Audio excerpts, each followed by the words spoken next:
በጣም ስፖርት እንኳን ዲሲፕሊን አለው ስርዓት አለው ያንስ አንድ አማኝ የሚያምነውን ዕውቀት እንዴት እንደሚያምነው ሃይማኖቱን እንደሆነ ሲጠየቅ መመለስ የሚችል የሚያደርገውንም ነገር አውቆ ተረድቶ ማድረግ ወሳኝና አስፈላጊ ነገር ዝም ብሎ ሳይረዱ በድንገትና በልምድ ህዝቡ ልማዳዊ ሃይማኖት አብዛኛው ክርስቲያን እንኳን ሃይማኖቱን እንደ ማማተብ ራሱ እንዴት እንደው ወደ ቤተክርስቲያን ሲገባ ማማተብ ራሱ ማይችል በታጋጣሚ ነው እየደረስን ያለነው ደግሞ ሰለጠንኩ ያለው ትውልድ ሃይማኖታዊ የሆኑ ነገሮችን ቀለል አድርጎ ማየት እንዲህ ስለሆነ ከዚህ የተነሳ ሃይማኖታዊ ስርዓቱን ሃይማኖቱን ራሱን ሃይማኖቱንና ሃይማኖታዊ ስርዓቱን በአግባቡ ለመረዳት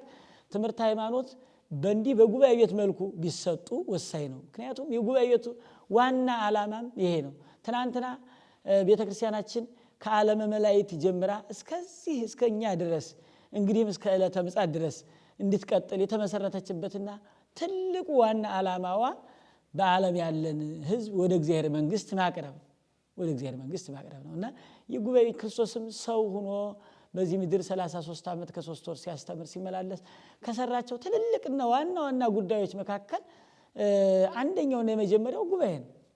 ጉባኤ ቤቶች ናቸው የጉባኤ ቤቶቹ ዓላማ ምንድነው ከተባለ ደግሞ ደቀ መዛሙርቱን እንግዲህ ሂዱና